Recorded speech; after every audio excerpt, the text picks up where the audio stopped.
thank you very much, Mr. Azad, and also my thanks to Indic Researchers Forum for inviting me. First of all, let me begin with this. Terror funding is the term which we use, but for the other side, and let me put it very bluntly, in the mainstream Islamic discourse, this is not terror funding. I think I've been given the topic of zakat, charities. Zakat is one of the 5 essential pillars of Islam. Let me give you one example.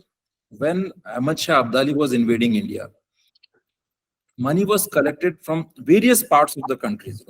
People approached the Muslim community, the common ordinary lay followers, saying that, well, if you don't donate, your religion is in danger and you're going to be completely destroyed, suppressed. So this fellow has to come from Afghanistan to salvage you from this Maratha, the Hindu Padshah, and this entire notion of Hindu revival. So zakat has been the essential part of this Islamic discourse. And this is like you contribute money for a religious purpose. But then how do you differentiate whether it goes to the right purpose or the wrong purpose? That's first question. Then let me give you some factual details. Charities. Charities are like an extended form of zakat. When you want to institutionalize, when you want to put zakat into the right channels, when you want a proper systematic arrangement to use zakat funds, then you create charities. That's why you come across several charities, the Islamic charities in the Islamic world, as well as where they are now. Like in Kashmir, if you go in every petty small town city, you will come across hundreds of charities, whether they are doing educational work or some running orphanages, etc., whatever. In Arab world, you have umpteen number of charities. Like there were big charities, Al Haramin Foundation, etc., which was found to be supplying money to Lashkar-e-Taiba and also linked to various other terror groups like Al Qaeda. In Kashmir, Jamaat-e-Islami is an organization which runs like a perfect legal entity, and that runs orphanages, schools, colleges, and it's perfect until it was banned recently in 2019. Before that, it was running as a perfectly charity organization, and it was funding all sorts of terrorist organizations. There was no single killing in Kashmir which went without Jamaat sanction. That's what they used to say. It was known as the sword arm of Hizbul Mujahideen. Now, let me give you some examples from the foreign countries. In US, since 2007, federal government agencies have disbursed $47 million to Islamic organizations. An overwhelming majority of these organizations, they are related to radical, extremist influence, and they are engaged to radical. They are related to radical Islamic organizations. Since 2013, Jamaat-linked organizations in US, they've received $2 million funding from the US government. So there's this network of charities. Maulana Masood Azhar, when he went to South Africa and to London to collect money, he collected money from ordinary people, ordinary followers. They were businessmen. They were people like, who had Indian origin, who had Pakistani origin, and they were doing some regular business, like trade in shawls, trade in fruits, and they donated money. When Masood Azhar went to London, he gave a speech in 40 different mosques in London. And ordinary people donated money, and he collected huge amounts of money. Exact figures are mentioned in the interrogation report of IB, interrogation report of JKP. You'll find all those figures, but they're not publicly accessible. But those figures are clearly mentioned. So now my question is that, well, these factual details, I can go on. And if you're really more interested in factual details and are also interested in knowing the spread of these charities and the network of Jamaat, I recommend you my book, which has just come out, Terror Financing in Kashmir. And Routledge, Taylor and Francis has published this book. So this gives you all the details of the terror financing in Kashmir. So now, in my lecture, I'm going to address some very fundamental questions. I guess first we need to understand what is jihad. Jihad, it has to be understood very objectively. I see that there is a tendency among Indian scholars mostly, whenever they speak about Islamism or Islamic extremism, first they apologize. Sorry, I'm not hurting a religion. Sorry, I'm not doing that. Okay, I'm not going to do that. I'm going to talk as a very objective scholar, one who believes in evidence and very hard evidence. For me, the idea of jihad is an excellent war doctrine. It can be compared to something like what Sun Tzu is in China. He gives a good war doctrine. So this is also an excellent war doctrine. in Islam. The reason is that Islam is one of the Abrahamic faiths, and it is in many ways it's quite different from the other two also, because there is a very strong emphasis on proselytization and different methods of proselytization. So jihad is a very comprehensive doctrine. It is not just about going and fighting a battle like a soldier with your weapons and arm. There's a concept called tahziz al-ghazi, which means that if you cannot take up a weapon and go to the battle and start fighting with enemies, no problem. You start contributing in any which way you can. You can give money, you can serve the jihadis, you can render sexual services for the jihadis, whatever way. Which it's a religious concept. I'm not concocting stories here to please any political party. That's a proper religious concept, Tahziz al-Ghazi. I have discussed about this concept in detail in one of my paper, which I wrote for Vivekanand Foundation, and my co-author in that paper was Mr. C.D. Saha, former chief of RNDW. I've written about this concept.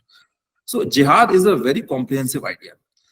When you say that it's a comprehensive idea, and you have ample number of opportunities to fight the war for Allah, for Islam, then bring in all sorts of things. You can do jihad through media, you can do jihad through academia, you can do jihad through charities.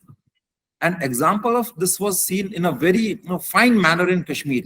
In Kashmir, over the years, over the last 30 years, and I'll also explain why it came. The whole network of separatist media came up in Kashmir. All these Greater Kashmir and Kashmir Reader and different, media portals. What they were doing, they were promoting and peddling separatist and Islamic extremist narrative. They wouldn't call Jammu-Srinagar highway as a national highway. They wouldn't call terrorist as a terrorist. When a terrorist would kill someone, they would call it unknown gunman killed. Like that. Many examples. I have again, discussed about them in my book. Then you have intellectuals who are very apologetic. You'll come across many intellectuals who will say that no, there's no problem in Islam. Political Islam is a problem. But you go to a cleric. I have interviewed several real-time militants of Lashkar and also the clerics of Ahl Hadith. They have a very different story. They would say, well, you are idiots, like you're differentiating between political Islam and Islam. There is no such differentiation. Politics is an essential part of our scriptural, scripture edifice.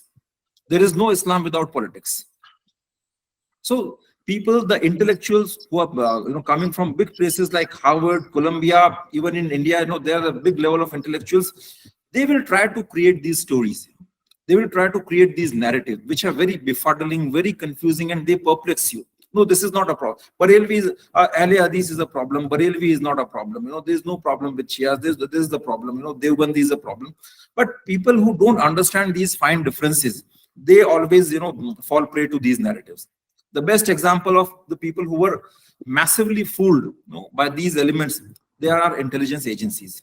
Our intelligence agencies, they would raise Devbandi. To counter the Salafis who are coming from Saudi Arabia, we have to prop up Devbandis.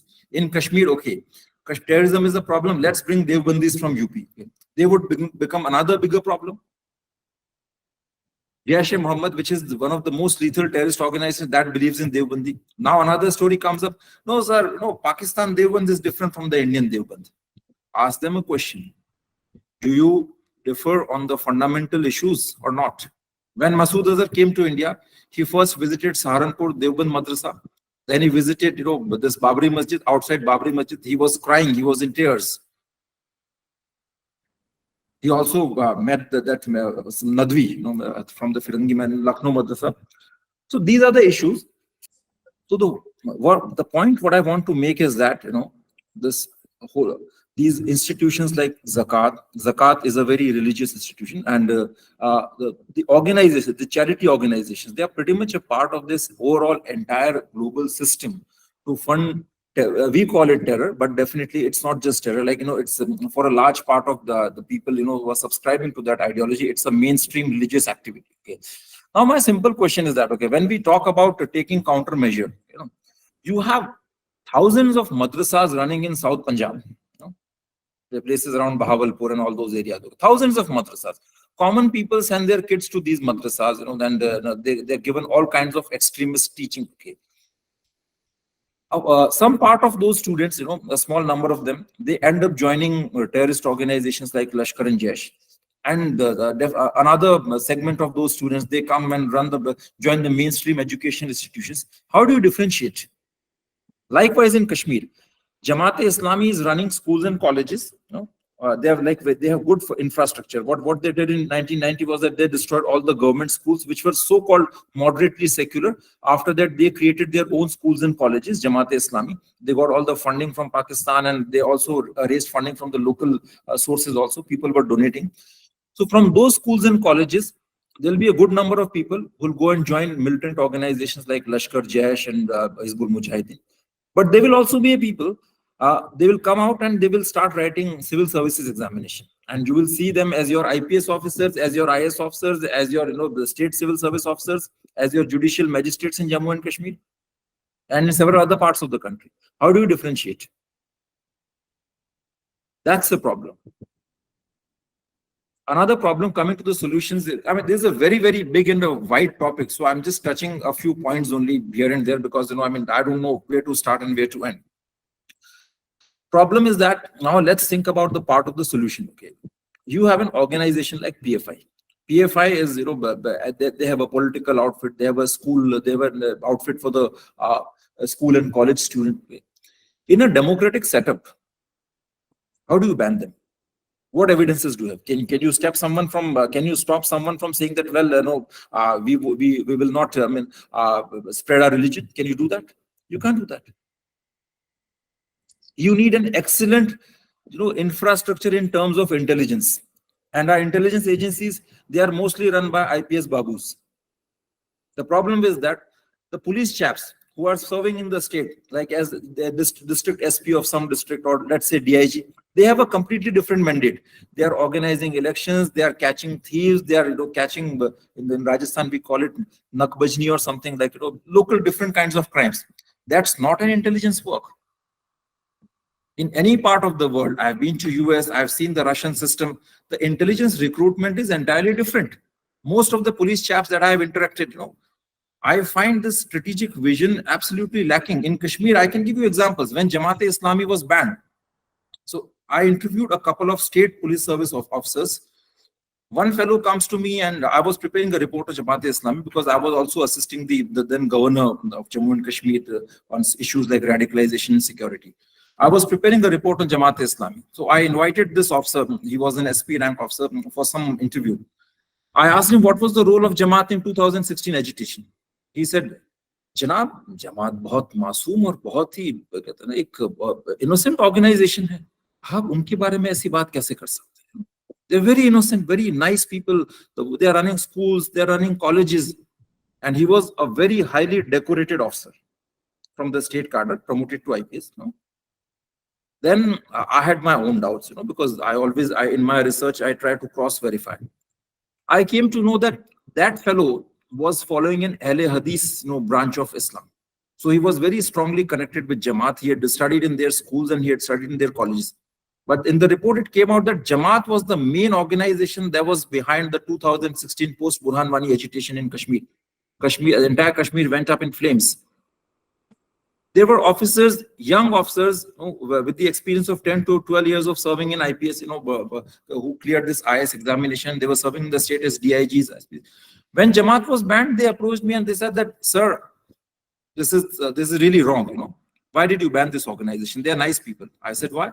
So they are running schools and colleges, and whenever we have an agitation, they help us.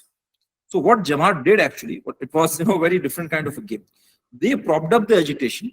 They would fund those stone pelters because they got all that money from the separatists in different channels. Then they created the agitation. After that, int agencies won't come to them, or even the police would go to them. Sir, please help, help us control this agitation. Then they would dictate those terms. Okay, fine, we can manage your agitation. Okay, but we want this, we want these minor concessions. Finally, they would tell those coordinators, please stop it. Then they'll go back. And the police chaps who were the senior bureaucrat, they would feel that, no, these are really great guys, great Maulvis who are helping us stop the agitation. So that's a problem. You need to completely revamp your intelligence structures. And also see, besides that, there are major changes even at the constitutional level. But again, I don't want to go into those details. But I must say that this is something where the lines are very blurred. In Udaipur, after that Nupur Sharma episode, Kanhaiya Kumar was killed. He was brutally murdered in an ISIS style. What do you think? That incident happened in a day or two? No, it didn't. Later, it was found that those two chaps, who were masquerading as the activists and the party cadres of BJP, and they were pretty much the part of the mainstream society. They could be seen in different social functions, but they brutally murdered that chap Kanhaiya Kumar, who I think wrote some post supporting Nupur Sharma. And later it was found that there was a complete nexus here. People were visiting Pakistan via Nepal for last 10 years. And that fellow, he went to complain the local police chiefs, and the fellow said that, well, what is this, blasphemy, all that, we don't understand. Please get out. Okay, I'm a senior officer. You can't see me. I don't have time for that. I met some of the IOs after that. They said that, well, we were completely shocked. What is this terminology? What is Ahle Hadith? What is Barelvi? What is Deobandi? What is Allah Wale? What is Labbak? Senior officers, can you imagine? Officers of the rank of IGP, they had completely zero clue about it. So I think we need a different setup. Okay? And regarding the Societies of Registration Act, well, I must say that some of these organizations, they are always a step ahead of us. So even if we bring these FCRA regulations and all, they are simply going to hurt the genuine ones, genuine NGOs. Because these organizations, as Osama bin Laden rightly said, well, I know the international financial system just like the palm of my hand. You go one step ahead, we go 100 steps backward. They resort to Hawala. And Hawala network is very deep. You need an excellent, very fine, robust intelligence network for that. First of all, we don't have those capabilities. We don't have that infrastructure. In the state service, in most of the states of India, if you go, there's this department called CID zone. That's considered as a punishment posting. Either the officers who are not able to please their masters, they are posted to those departments, or the people who are incompetent, they are sent to those departments. So we don't have that infrastructure. The job is not respected. You need to revamp it. Now coming to the counter narrative. So yes, I was giving an example of this Societies of Registration Act. So even if you bring FCRA regulations, do you think that this will control all these this Islamist charities, NGOs? To an extent, but no, it won't help much because they'll get money through Hawala. There are various other networks. I'll give you one simple example. Suppose, what if, you get illegal Rohingya refugees in Bengal and give them some papers and all their legal details. After that, you open their Jan Dhan accounts, and in their Jan Dhan accounts, in each account, you deposit 20,000 rupees. After that, you collect all that money from them, giving them a little bit commission, and use that money for terror funding. Can you stop it? You can't stop it. And how do you connect the dots? If the money comes to that account and finally it goes to the money is donated in some mosque, then it goes to that Jan Dhan account and then finally to terror fund. How do you relate that? How do you prove that in the court of law? Then we have a system where NIA would make 10,000, 20,000 page charge sheets for one single convict. By that time, they would have gone thousands of, 1,000 times ahead of you. So that's not the approach to deal with this. You need to change your legal structure. Currently, we are simply punishing the terrorists who are actually executing the act of blast. But there's a large part that goes before the bomb goes off. That is the element of this zone of radicalization. We have no legal framework to tackle that. In a small districts, umpteen number of mosques are coming, umpteen number of schools are coming. Where is the funding coming from? We don't have any idea. Countering the narrative. So as far as the counter narrative is concerned, I see two domains. First is religious domain. Our efforts completely lacking. I'll just give you one example. When this whole blasphemy issue disturbed the entire country, this Nupur Sharma episode, what did we do? We got completely rattled and we were like, found completely unawares. We had no answer, no clue. What should we have done? You could have invited some good religious scholars from Saudi and instituted an inquiry. We are no one to decide whether she was wrong or right, because we are not religious scholars. Public mandate is no criteria to decide whether she was wrong or right. They could have brought some good, very people of high, religious scholarship from Saudi Arabia or even India, instituted a board and then investigated the matter. But we just panicked. This is just one example. So you need to create a robust counter narrative. And for that, counter narrative has to come from this religious community from within. It cannot come from outside. Second counter narrative is in the academic world. India has been the victim of terrorism for more than last 3-4 decades. Tell me what literature we have produced. Best book on Lashkar-e-Taiba, who writes? Christine Fair, Stephen Tankel. What are we doing? What are our think tanks doing? Give me one example where our scholars have written good peer-reviewed papers in international journals. Just shouting on TV debates or writing some rubbish pieces for the local media will not help. You need to provide concrete evidence, and you need to respect the scholars. Unfortunately, here I've come across scholars who, after they get into the job of the academic lecturer, professor, and even secretly they are writing some examination to get into some civil service or something like that. Or some people who are getting the scholarship, they are looking at political positions. That doesn't help. You need serious, strong researchers, field level researchers. We don't have the literature on terrorism. Where are the interrogation reports? You don't get access to the agency's interrogation reports. They are the real gold mine if you want to study terrorism. Rohan Gunratna has done some excellent work on Al-Qaeda.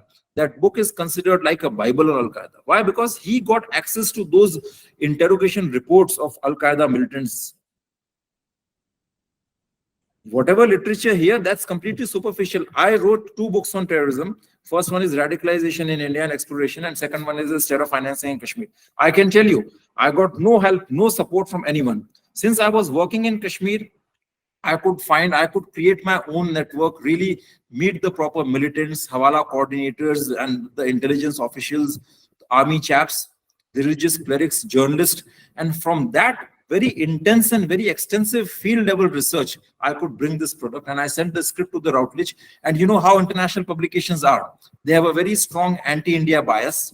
And most of this genre is controlled by the Westerners. But even after that, the research was so intense and it was so well evidence-based that they could not refuse the manuscript. They made me change it at several times. I refused to change. But you have to bring that quality. Unfortunately, we're lacking in that. So you need a complete, revamping of the entire system. That's all I have to say. Well, I can go on and on, but, my apologies if I exceeded my time.